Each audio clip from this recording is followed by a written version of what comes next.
तेरे फोन में अभी भी उसकी फोटो है ना? मैं जानता हूं, क्योंकि कुछ महीने पहले मेरे फोन में भी थी। और भाई सच बताऊं, ब्रेकअप वाले दिन मुझे ऐसा लगा था जैसे किसी ने मेरे सीने पर पत्थर रख दिया हो।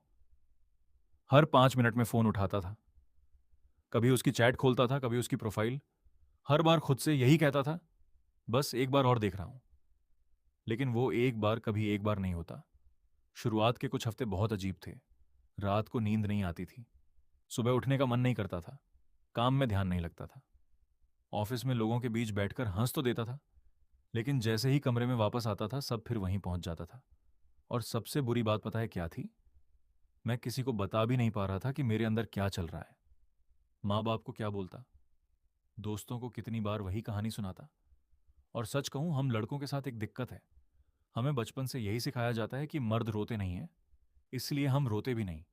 हम बस चुप हो जाते हैं, और वही चुप्पी आदमी को अंदर से खा जाती है। मुझे याद है, एक रात लगभग 2:30 बजे मैं अपने कमरे में अकेला बैठा था। फोन हाथ में था, पुरानी तस्वीरें खुली हुई थीं, और मैं बस एक ही चीज सोच रहा था, यार आखिर गलती कहाँ हुई? तभी मेरी नज़र सामने लगे आईने पर गई। और उस दिन पहली बार मुझे एहसास हुआ कि मैं सिर्फ एक ब्रेकअप से नहीं गुजर रहा था, मैं खुद को खो चुका था।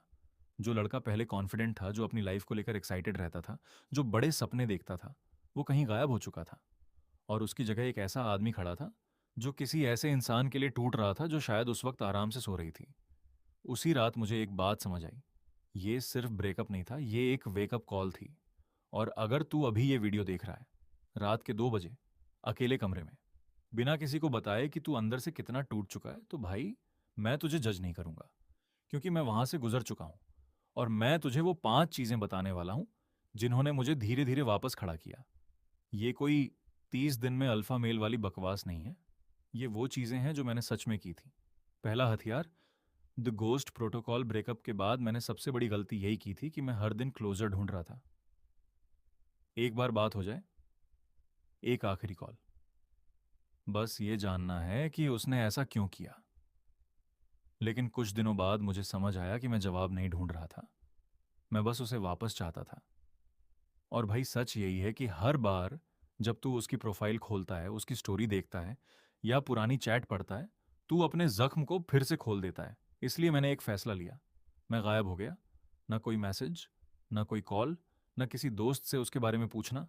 मैंने उसका नंबर डिलीट किया, चैट डिलीट की, तस्वीरें हटाई। आसान नहीं था, कई बार वापस जाकर सब रिकवर करने का मन हुआ, लेकिन मुझे स्पेस चाहिए था, उससे नहीं, खुद से मिलने के लिए।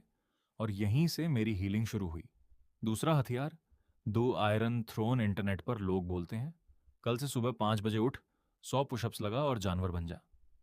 भाई अगर तू अभी टूटा हुआ है तो 100 पुशअप्स छोड़, कभी कभी बिस्तर से उठना भी मुश्किल लगता है। मैंने भी छोटे से शुरू किया था।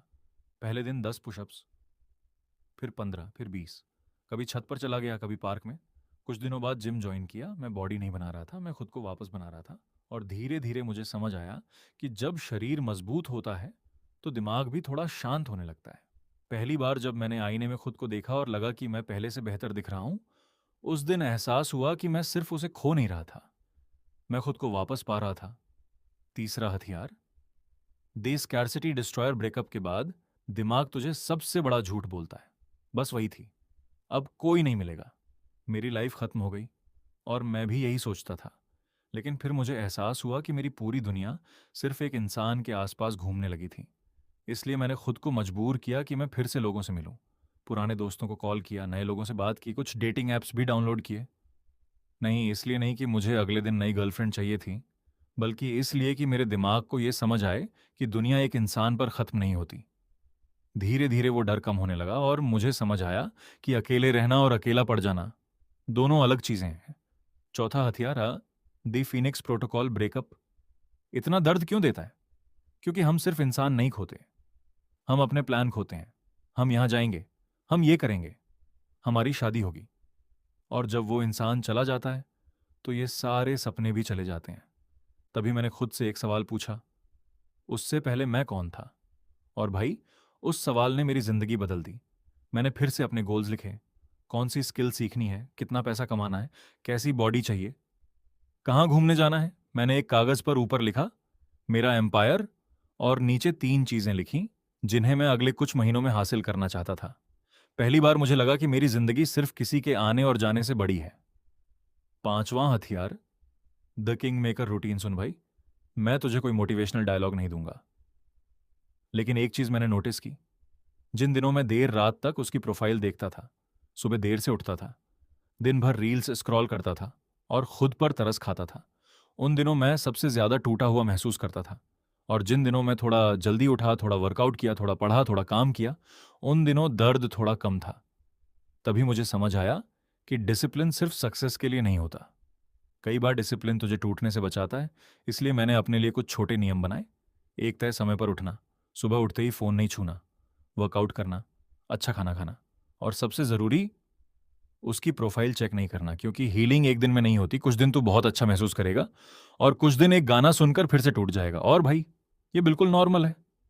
अब आखिरी बात, मुझे नहीं पता कि वो वापस आएगी या नहीं। शायद आए, शायद कभी मैसेज करे, शायद एक दिन उसे एहसास हो कि उसने क्या खोया। लेकिन अगर तू अपनी पूरी रिकवरी इसी उम्मीद पर करेगा तो तू फिर वहीं खड़ा मिलेगा जहां आज खड़ा है।